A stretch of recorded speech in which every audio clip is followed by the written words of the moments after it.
Growing up, life often threw me curveballs. My early years were a chaotic mix of struggles and fleeting joys. My family wasn't well off, and our neighborhood wasn't the safest. Despite the hardships, I learned resilience and the importance of finding small joys amidst the chaos. My childhood taught me survival and the value of genuine connections, laying the foundation for my perseverance later in life.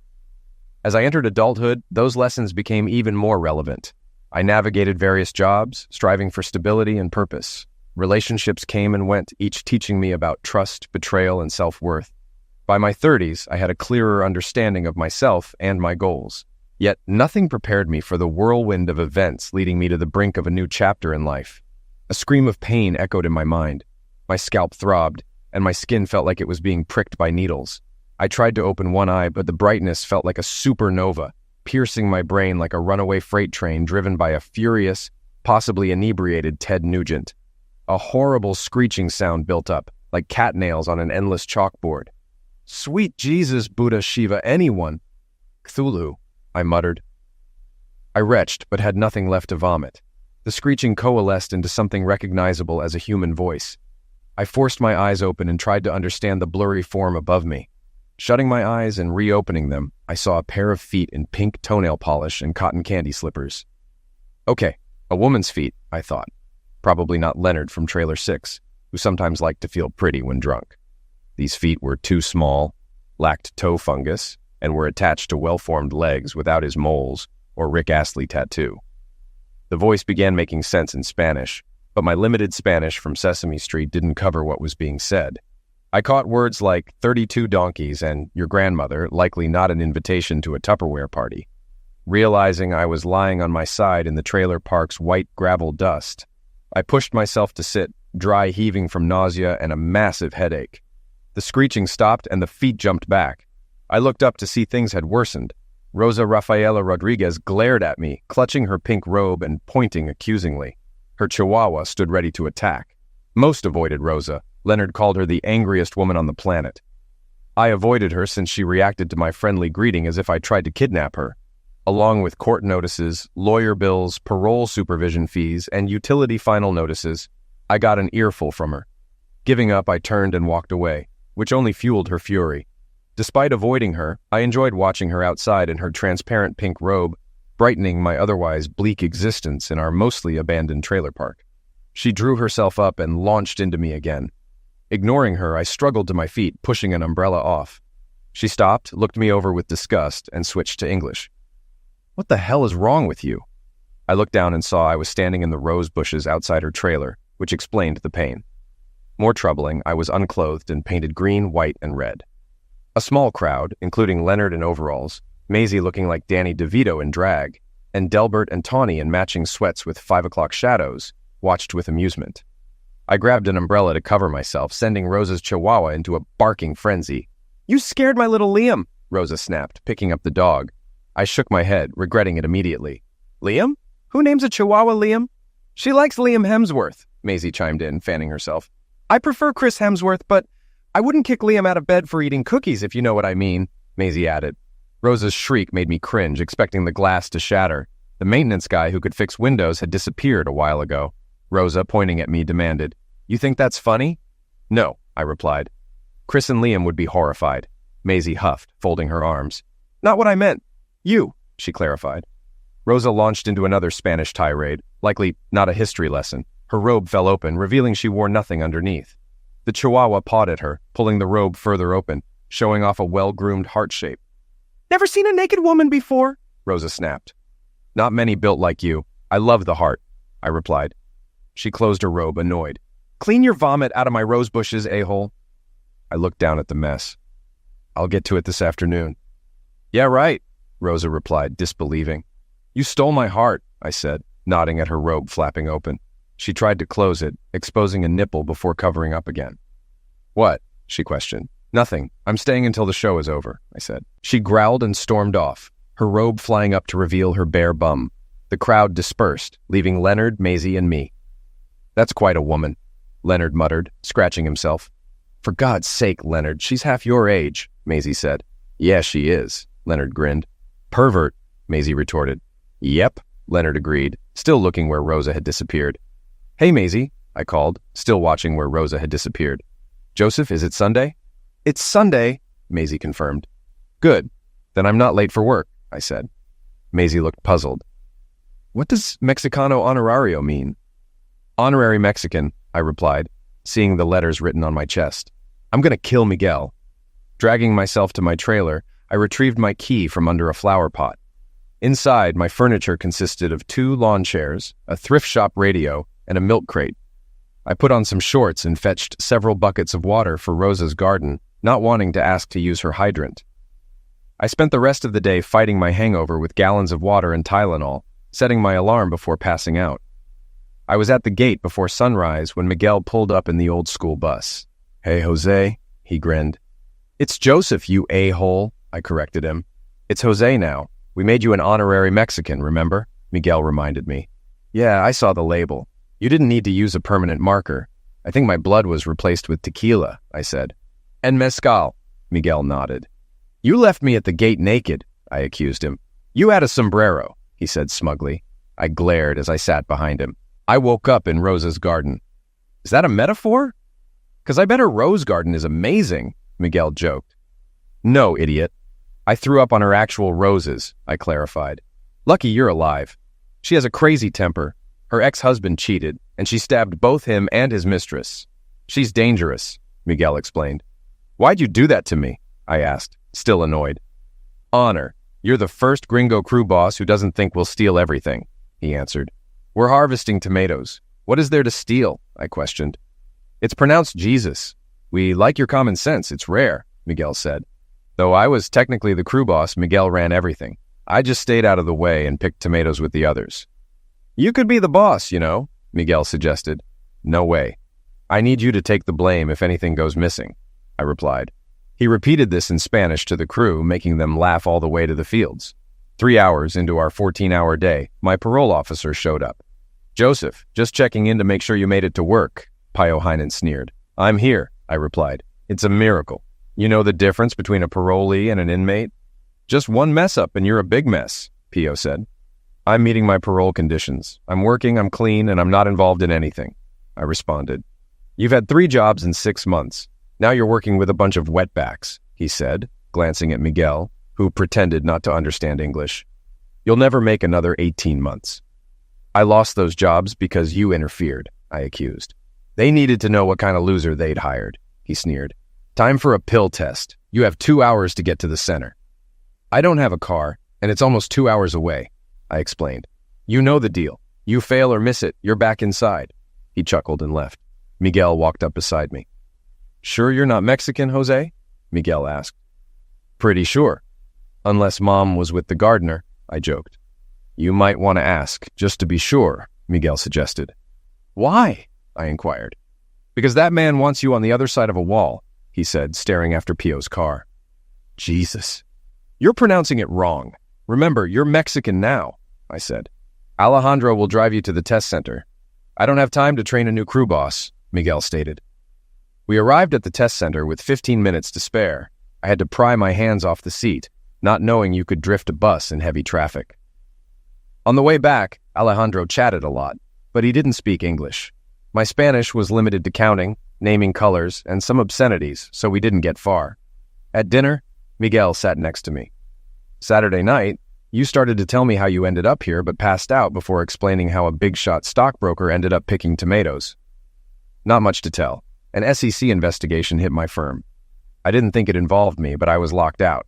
Turns out, there was insider trading under a fake account I had access to.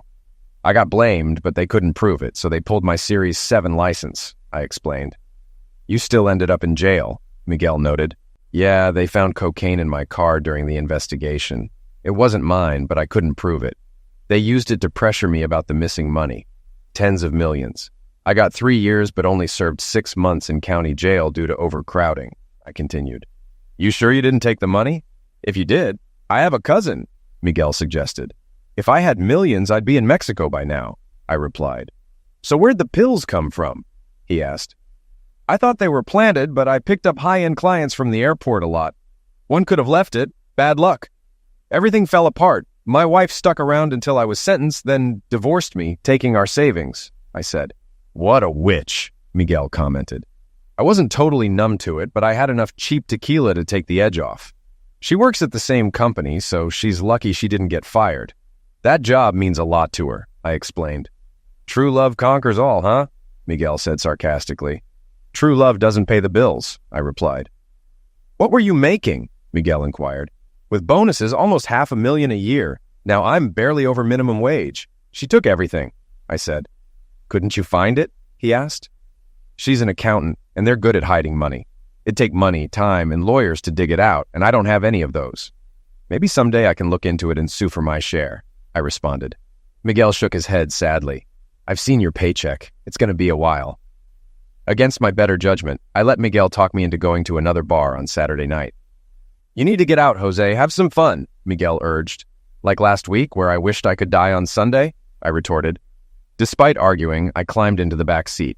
8 guys could fit in the old brown Bonneville as long as no one worried about seatbelts. We're going somewhere more fun this time, Miguel promised. I thought that was your favorite bar, I said. They didn't appreciate us enough, he replied. Did we get thrown out? I asked. Maybe, Miguel admitted. Didn't your cousin own that place? I questioned. Distant cousin, he grinned. Besides, this club has dancing. When we arrived at the parking lot, I glanced at him. A salsa club? Isn't that Cuban? I asked. This place has hot chicks wearing very little. I'd come here if it was a waltz club, he replied. You do know how to dance, right? I inquired. Yes, I can do the polka and the waltz, I said. Seriously? Miguel asked, surprised. I can also tango, foxtrot, salsa, jive, and more.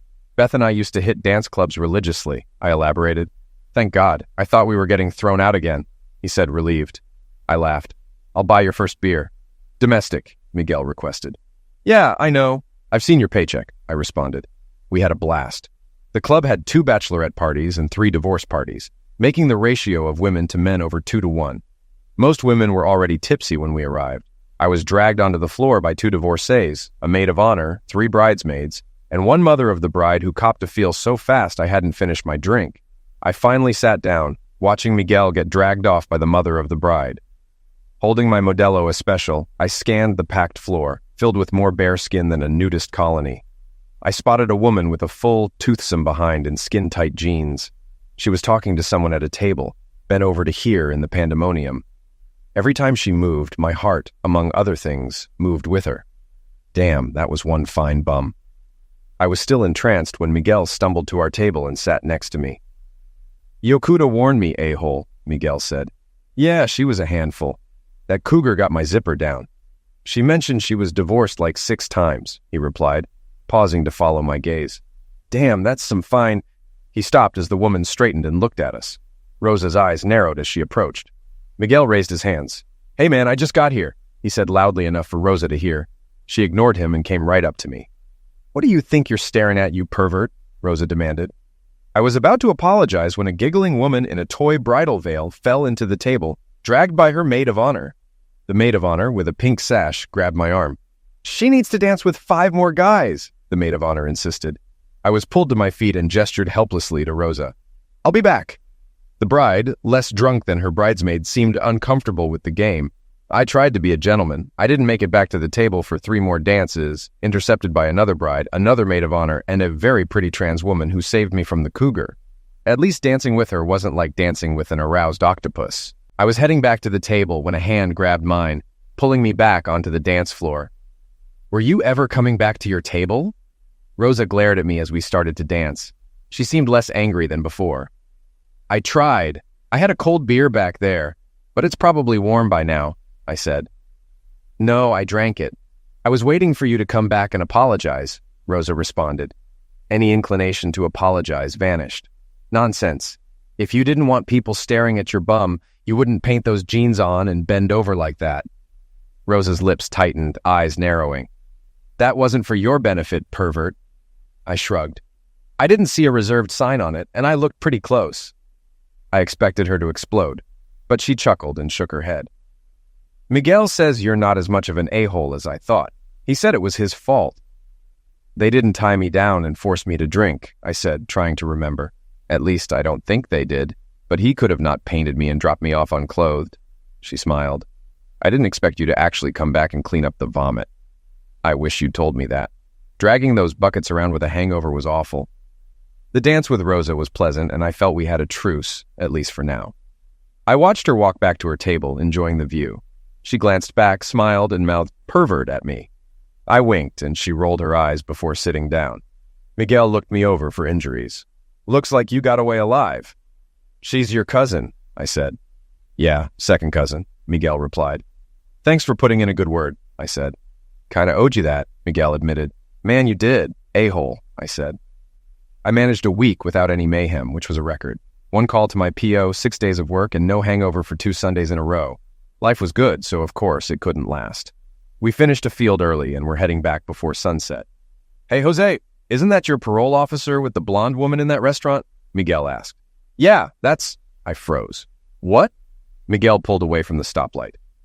"That's my ex-wife," I said, noticing Beth's blouse was unbuttoned an awful lot for a friendly lunch. "What's she doing with that a-hole?" Miguel glanced at me, then focused on the road. "Hold on." He stopped the bus, yelled in Spanish to the back, and a bearded guy moved to the front. Miguel opened the door as I started to get up. "No, you stay here," Miguel instructed. "I need to know what's going on," I protested. "Exactly, but you're still pronouncing it wrong. This is Jesus, and he knows your parole officer. We have a cousin who works there. Maybe we'll get lucky and find out," Miguel said. I wanted to say it was a coincidence, but what were the odds of my ex-wife accidentally meeting my low-life parole officer? I sighed, thinking maybe she was checking up on me. Miguel raised an eyebrow at me. "Maybe, but it feels messed up." We rolled out, and Miguel glanced at me in the mirror. "I'll come by tonight and let you know what Jesus finds out." I nodded, feeling sick. Jesus didn't find out much, but what he did learn was unsettling. One of the waitresses, a cousin, had noticed Beth all over Fish, who seemed very nervous. She was trying to get him to do something, using seduction. Jesus said if her blouse unbuttoned anymore, she'd need to start on her skirt. "Maybe she wants him to go easy on me," I said, though it sounded hollow. "You can't be that stupid, Jose. Going easy on you wouldn't make him uncomfortable. He's cool with child aggressors and eliminators. He's got a good reputation," Miguel countered. "How do you know?" I asked. "There aren't many POs around here. I got a cousin who..." Miguel started. I waved him off. "I have a bad feeling about this." Miguel stared at my peeling linoleum tabletop. "You gonna look into it?" "Yeah, I'll just pull a few grand out of my account for a private eye." I shook my head. "I can't afford that. Do private eyes even exist anymore?" Miguel grinned. "You don't need to. I got a cousin who works in housekeeping at her condo." "Jesus, Miguel, how many cousins do you have?" I asked. "As many as we need. We're everywhere and invisible," he replied. "You don't need to do this," I said. He laughed. "This is cool. Play detective. Besides, it's what friends do." We went to his cousin Isabel's house. She thought it sounded exciting and fun at first. But when she asked for a picture of Beth, she looked at it, then suddenly forgot English and started speaking rapid-fire Spanish to Miguel. "Miguel, what's going on?" I asked, sensing something was wrong. He looked pained. "Ooh, Jose." "Even I know what piota means, Miguel," I said, irritated. Isabel squared up. "She's got a couple of guys who visit all the time." "We're divorced. I may not like it, but it happens," I said, lying. I hated it. Isabel looked at me stonily. "You've been divorced for 4 years?" My mouth went dry. "What do you mean?" "I've worked there for 4 years, and she's had one guy coming over the whole time," Isabel revealed. I felt oddly relieved. "I can't be her. I was home every night. They come over at lunchtime. I'm sure it's her." "Skinny bum witch," Isabel said. "Another guy started showing up 2 years ago." Miguel pulled out his phone and showed a picture of Fish. "This guy?" Miguel asked. She shook her head. "No, the new guy is a big blonde, maybe a weightlifter. The long-term guy is thin, dark-haired, jittery." "You gotta be kidding me," I said, trying to sit but ending up on the floor. "That sounds like Alan Voorhees from accounting." "Crap." Isabel looked at me sadly. "You didn't suspect?"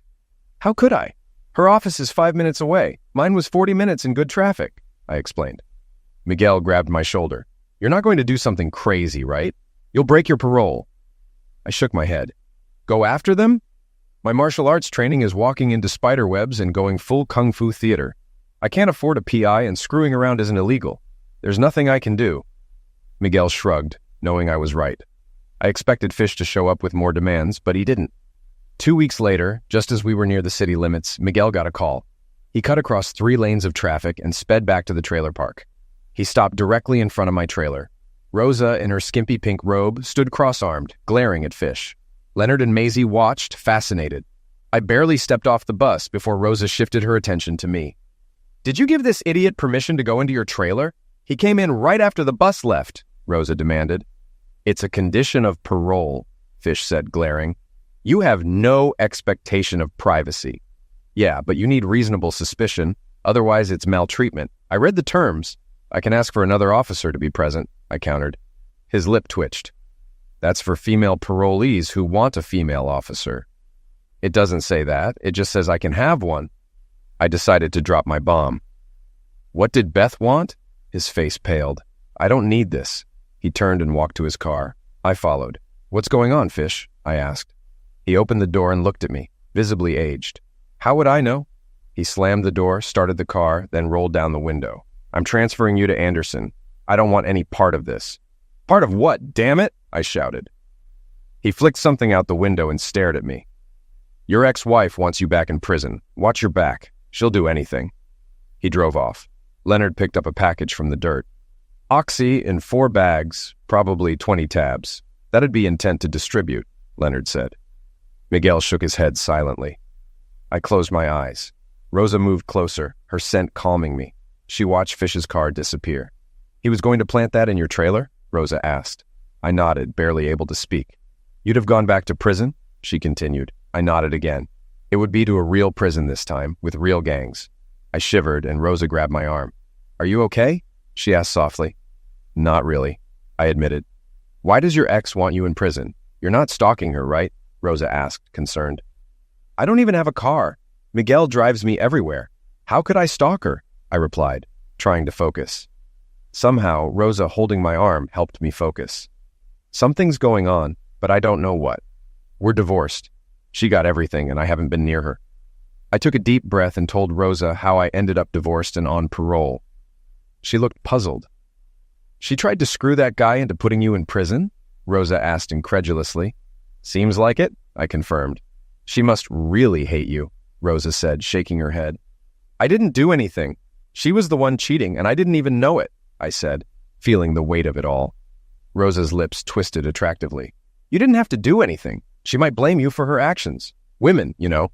Her big brown eyes locked on mine. "He's right. You need to watch your back. She hates you that much and isn't stopping now." I felt exhausted. The idea that Beth hated me was sickening. I looked at Miguel. "Do you have any cousins in Bergman Towers? That's where Beth works," I asked. He grinned. "What can I say, man? We're everywhere. I'll also tell Isabel to get pictures of any visitors she gets at home," Miguel said. Maisie, wearing Leonard's overalls, peered at Fish's disappearing car. "Leonard and I will keep an eye on your trailer, but you should install a latch with a padlock," she suggested. I felt Rosa let go and turned to her. "You called Miguel?" I asked. She nodded. "You saved me," I said gratefully. She looked uncertain for a second, then smirked. "You spend all your time watching my bum. I figured I could watch yours for a change," she teased. Miguel rolled his eyes. "Yours is a lot more interesting than his," he quipped. Rosa looked up. "God, I hope so. If it isn't, I spend too much time at the gym." She winked and slapped her bum. I blinked and dragged my eyes back to hers. "Where do you work, anyway?" I asked. "Crestridge Medical Center. I'm an LPN. Pay isn't great, but the insurance is good," Rosa replied. I pretended to study her bum. "And it obviously has a great gym," I commented. She smiled smugly and wiggled a little. "Damn right," she said. Miguel looked at the bus. "We got a field of tomatoes waiting, Jose," he reminded me. I nodded. "Yeah, thanks again, Rosa. You saved me," I said. "I'm glad I could help. Let me know what's going on, okay?" she said. She walked away toward her trailer, letting the wind play with her robe. "Wow," Maisie muttered, scratching herself through the overalls. "Sop that up with a biscuit." Leonard rolled his eyes. "For God's sake, she's half your age." Maisie grinned. "Yeah, she is." "Pervert," Leonard muttered. "Yep," Maisie replied with a satisfied nod. It took Isabel 6 days to get pictures of both of Beth's regular visitors. We gathered in her living room as she showed them to us. One was Voorhees, whom I barely noticed at Beth's office. I never imagined him sneaking over and sleeping with her while I was at work. The other guy was a mystery. Big, blonde, with a crew cut, wearing a decent suit and carrying a briefcase. I didn't recognize him at all. Miguel looked at me. I shook my head. Nothing. Maybe he works for your old company, Isabel suggested, clearly enjoying her spy role. No, I've never seen him, I replied. What about at your wife's office? Isabel asked, eager to continue the investigation. I visited there a few times. I recognized Voorhees, didn't I? The brokers were in my building, but the support staff was in the headquarters, I said. Miguel looked disappointed. I have a cousin who does security there. Really? I was starting to think Miguel's family tree was enormous. He nodded, frowned, and pulled out his phone. Let me text him, he said. Seconds later, he had a response. We can drop by and he'll take a look. As we headed out, Isabel's husband spoke quietly to Miguel, who chuckled softly. Isabel's husband wants us to keep investigating, Miguel said. Why? He hasn't even been involved, I asked, puzzled. Isabel enjoys it. She's more energized when she gets home from work now, Miguel explained. Wait, so I began. Yeah, she's had a fantasy about being a detective. She even bought handcuffs and a fingerprint kit, Miguel said, grinning. Stop. I don't want to know, I interrupted. Miguel laughed. But it's really... Dear God, Miguel, just stop, or I'll tell you about Leonard and Maisie and the spatula, I warned. Ugh, that's nasty. You win, Miguel conceded. We arrived at a small apartment building. Miguel led me to the third floor and knocked on a green door. A powerful red-haired giant opened it. Miguel introduced us. Jose, this is my cousin Bjorn. He manages the security team at your ex-wife's building. They hired him from the NYPD, Miguel introduced. Miguel, he doesn't look very Mexican, I said, puzzled. Yeah, well, he's Norwegian, Miguel explained. Bjorn sighed. Swedish, Miguel. Yeah, bork, bork, bork, Swedish, Norwegian, Finnish, whatever. Miguel shrugged. Bjorn waved us in with a smile. Miguel's still mad about that FIFA match last year. Oh, not that again. You got lucky once, Miguel retorted. Bjorn looked thoughtful. Got lucky on a $100 bet? Get lucky with your sister, man, Miguel shot back. She's taller than me. She'd have to hold you by the feet and use you like a toy. How long can you hold your breath? Maybe I'll give her a call, Bjorn said, grinning. Miguel winced comically. Moron. So where's Kelsey? She's the highlight of visiting you. Bjorn handed us beers. She's stuck in traffic. Had a gig on the east side. Miguel pointed to a picture of Bjorn with a cheerful, pale woman. Kelsey's a clown. Like, a real one. Went to clown school and everything. Academy. It's Clown Academy, Bjorn corrected. She's a medical clown now, working in children's wards at hospitals. I met her in New York when she was a busker doing street magic. She got stuck there when her circus shut down. I arrested her. Seriously? I sipped my beer, intrigued. Yeah, she fought with a mime and I had to arrest them both, Bjorn said. Miguel snickered. Did you keep a straight face when you told the mime he had the right to remain silent? It took 3 tries. Then I searched Kelsey, found a dozen balloon animals, rubber chickens, a joy buzzer, 6 giant lollipops, 2 bulb horns, and about 50 yards of handkerchiefs tied together. The last one had a red lace strip tied to it. It took 15 minutes and drew a huge crowd. She made nearly $600 in tips. Hell of a way to meet. I savored another sip. Yeah, she found me on duty a few days later, gave me her number, and demanded a date. The door opened and a cheerful clown walked in. Not creepy, but bouncy and cute. Hey, Miguel, nacho cheese Doritos. She grinned at me. It's the only Spanish I know. Her silliness was infectious, and I laughed. She leaned over and studied me intently. Bjorn giving you some line of nonsense about me? She asked, raising her hands. He tells everyone I'm a clown. You are in clown makeup and carrying a rubber chicken, I pointed out. She held up the chicken. Dinner. And maybe I overdid the eyeshadow this morning. She deadpanned, then grinned. Anyway, it was only 43 handkerchiefs, not 50, and he loves the clown thing.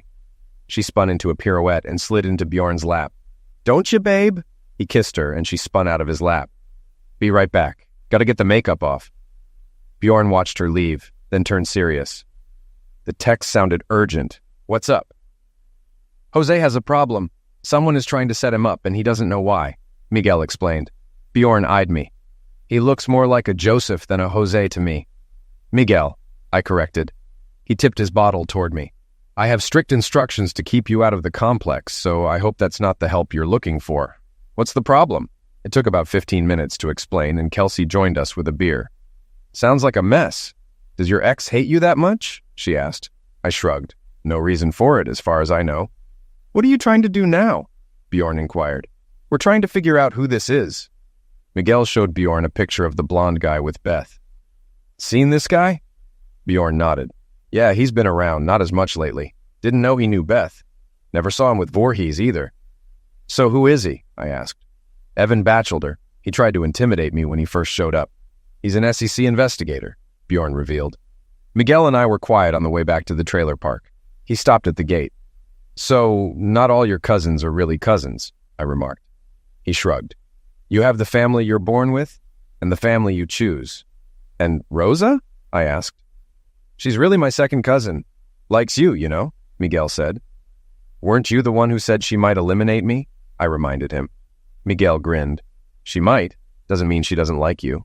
His grin faded. What are you going to do? I don't know. Beth seeing the SEC guy is an ethics violation. I'd rather leave it alone, I said. But she won't leave you alone. Don't do anything stupid. You need help. I'll help, okay? Miguel offered. I nodded, unsure. He drove off, and I walked through the dim trailer park. Hey, pervert, Rosa called out. I looked over at Rosa's trailer. She was sitting outside. Hey, Rosa, I greeted her. Bad day? She asked. Yeah, everything I thought I knew about my wife is nonsense, I replied. She held up a bottle. Need a drink? Tapatio from Jalisco? I approached. That's the good stuff. Don't waste it on me. Rosa smiled. I've been there with my ex. I can spare some. She patted the chair next to hers. You promised to let me know what's going on. I slumped into the chair and took the bottle. I don't have a cup. Tequila eliminates germs. You won't catch my cooties, she said. I took a sip, more worried about you catching my bad luck. So what happened? She leaned forward. I told her the whole story. What does that mean? She asked. It looks like Beth has been setting me up for years. She was with the SEC guy over a year before the investigation, and Voorhees 2 years before that. She tried to get Fish to put me back in prison, I explained. Rosa pulled her feet up into her chair. How long were you married? Just over 4 years, I replied. So she was with Voorhees practically from the beginning, Rosa noted. We sat quietly for a bit. Think she married you to set you up? She asked. That thought makes me feel even worse, I admitted. She took the bottle, sipped, and handed it back. Manipulating men is what some women do best. She looked at me. What are you going to do? Get revenge? I shook my head. I just want out of this. But that won't work. Rosa held up the empty bottle, then stood up. Maybe another bottle would help. Think it through. I think I have one inside. She walked to her door, and when she opened it, the light seemed to dissolve her robe as she looked back at me. You coming? She asked. I followed, entranced by the sway of her hips. She paused, and the chihuahua darted under a chair. The bottle's in my bedroom, she said, pointing to an open door. As I stepped closer, she turned and smiled wickedly, her robe open. I pulled her against me, and she grinned wider. I warned you. Manipulating men is what some women do best, Rosa said, hooking a leg around me. She started to speak, but I kissed her. She shrugged off her robe, and I carried her to the bedroom, the chihuahua howling from under the chair. Later, Rosa lay half across me, waking up. She smiled. Wow, you must have been saving that up. I'm a little tender. She glanced at the floor. I'm throwing that pillow away. Yeah, washing won't help, I agreed. She laughed. I'll just buy a new one. I ran my fingers through her hair. I haven't had an active social life. You didn't hook up with that old lady at the club, she said. No, I replied. She laughed. I know you didn't. I was keeping an eye on you, I said. Fair. I had an eye on you too, she teased. And I lied. That stuff at the club was for your benefit. Rosa grew serious. I need to tell you the truth. I knew you'd be at the club. That's why I went. I'm going to eliminate Miguel, I muttered. He didn't know. He asked for a good place, so I decided to show up, Rosa explained. Why? I asked. Because I needed to stop being a witch. I've been angry since my ex-husband. I thought you might understand. Besides, I got a good look at you before you picked up that sombrero, pervert, she said. She giggled. So you wiggled your bum at me. It worked, didn't it? You drooled over me every time I went outside. Is that why you wear that robe? I asked. Sometimes I'm an exhibitionist. You've found my weakness, she admitted, and I squeezed her bum. A knock interrupted. Rosa put on her robe and answered the door while I got dressed. Rosa looked at me, puzzled.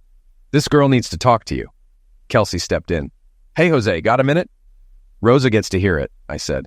Okay, Kelsey sighed. But this doesn't go to Bjorn. Okay, I nodded. When the circus went bankrupt, I was screwed. I started street performing in small cons like Three-Card Monte, Kelsey began. Bjorn said you did street magic, I noted. Toughest kind. Just you and the marks. No stage sets, no assistants, she grinned. I was good at it. Rosa asked, what does that have to do with everything here? Kelsey blew out a breath. I heard stuff about big cons and helped on a couple. Bjorn thinks he rescued me before I got in too deep, and he mostly did. I didn't do anything really bad, but being broke in the city sucks. I don't want to tarnish what he did.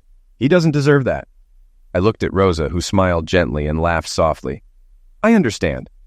Kelsey grinned at Rosa and gave an exaggerated wink before looking at me. I think you're looking at this the wrong way. Why? I asked. Because you're wondering why they're targeting you. This is just another big con, and you're not the mark. She paused.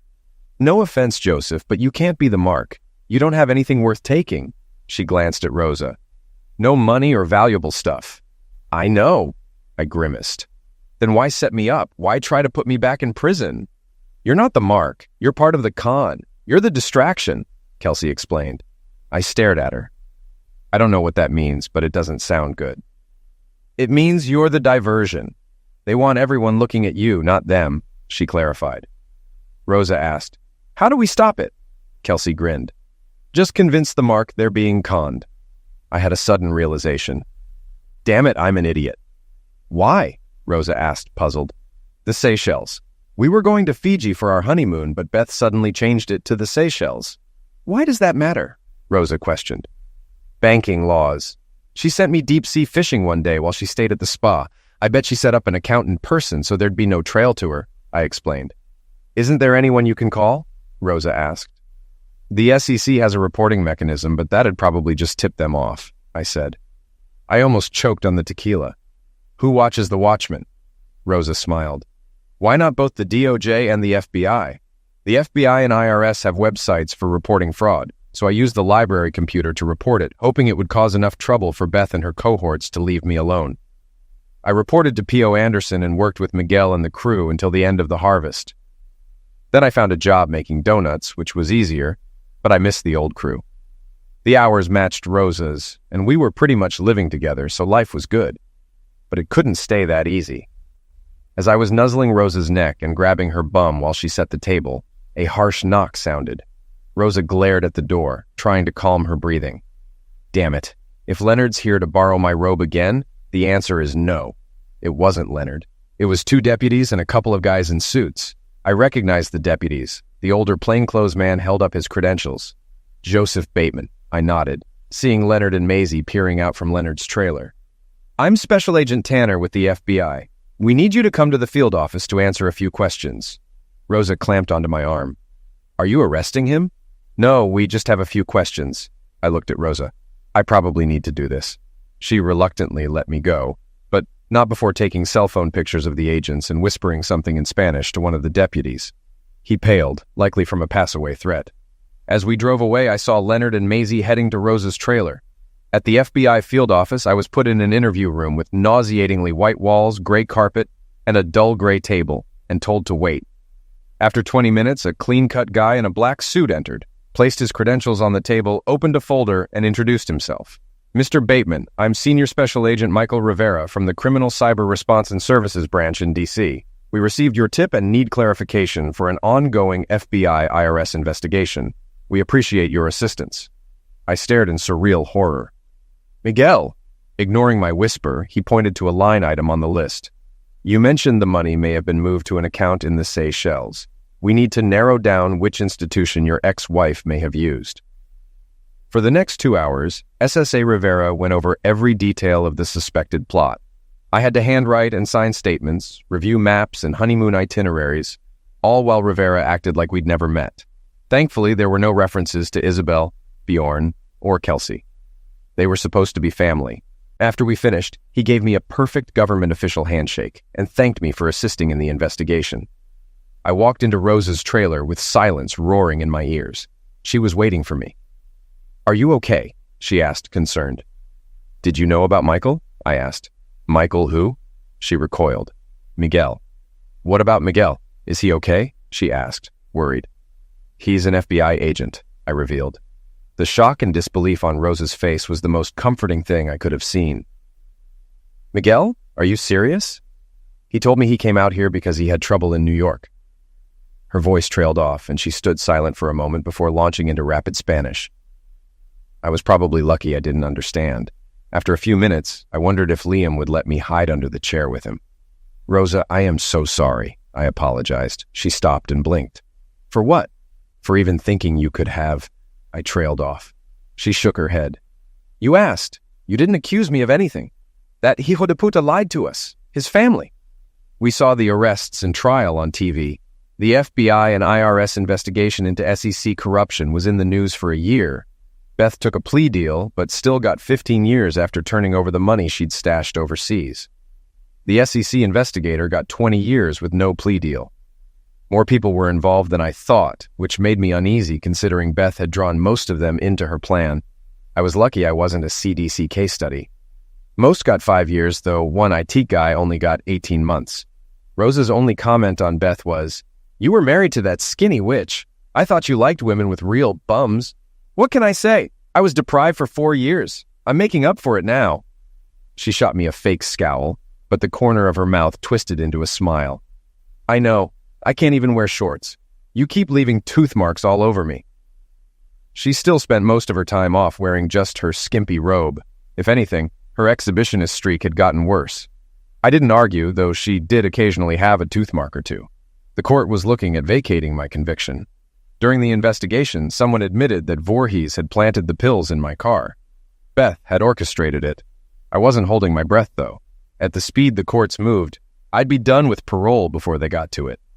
P.O. Anderson had gone hands-off and even told me about the move to vacate. Fish retired quietly without charges, and I wasn't sure how I felt about that, but Rosa said she suspected he wouldn't have gone through with it. That was good enough for me. For months after Beth's sentencing, Rosa and I met Bjorn and Kelsey at the salsa club. We also ran into them at street festivals and sometimes met at the club for dinner and drinks.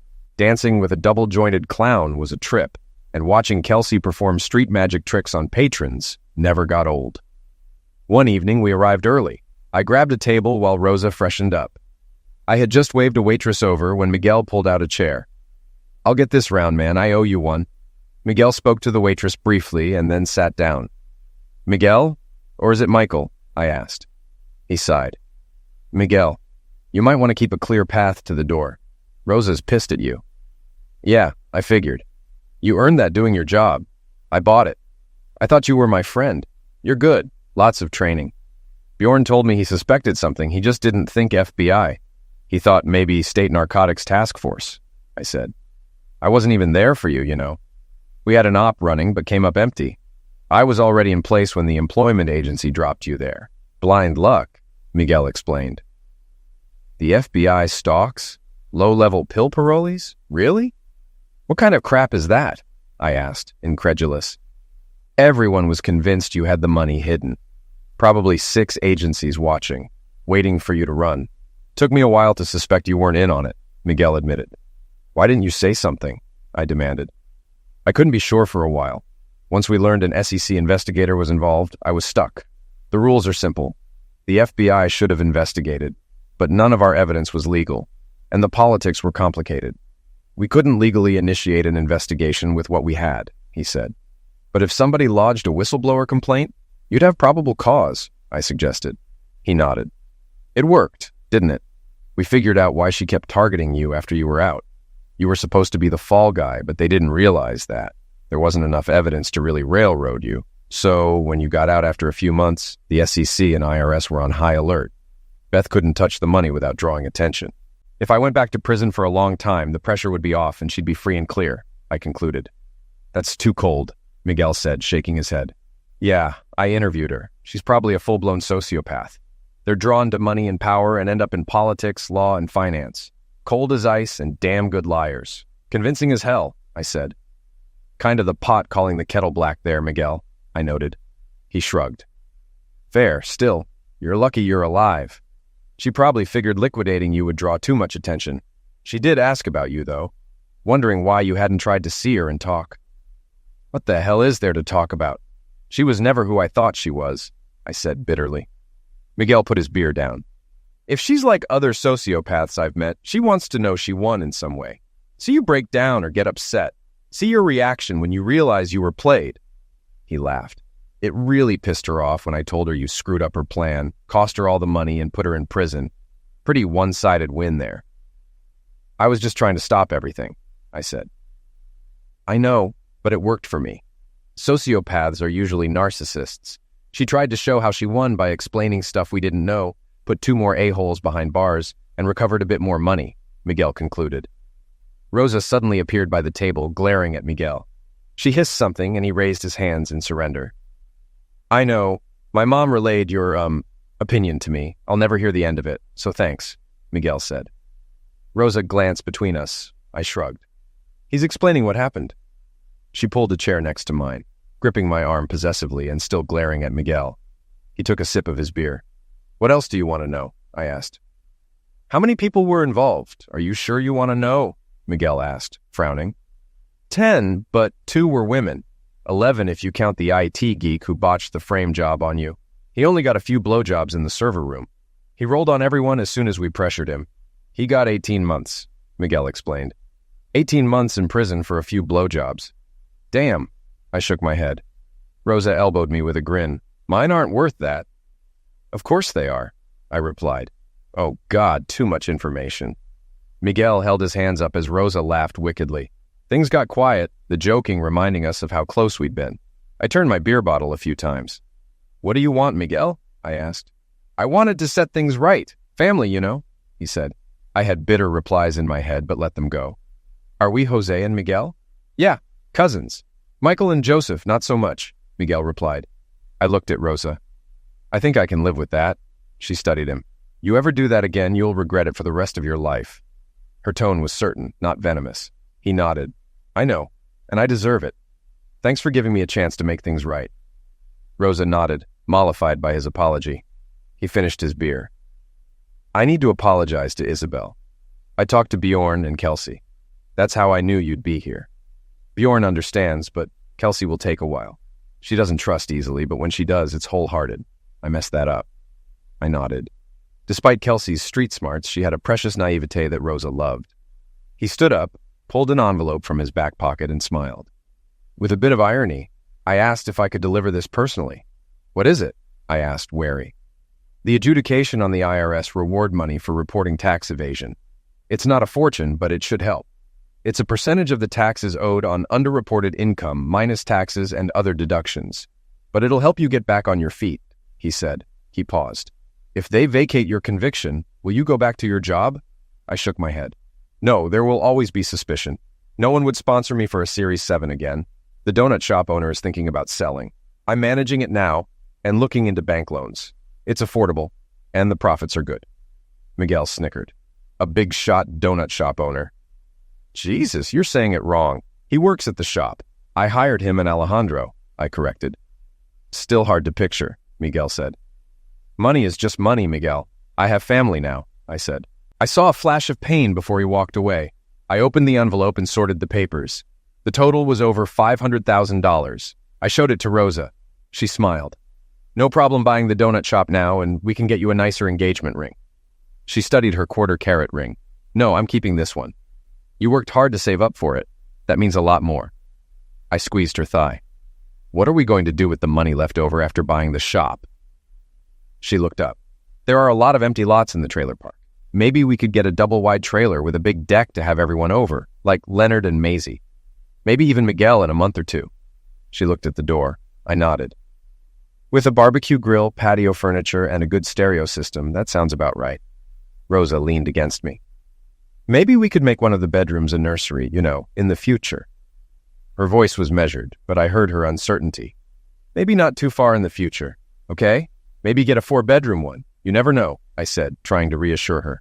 Rosa sighed. Maybe I'll be the one leaving tooth marks on your bum tonight, she teased. Pervert, I said, and she giggled. You better believe it, Rosa replied.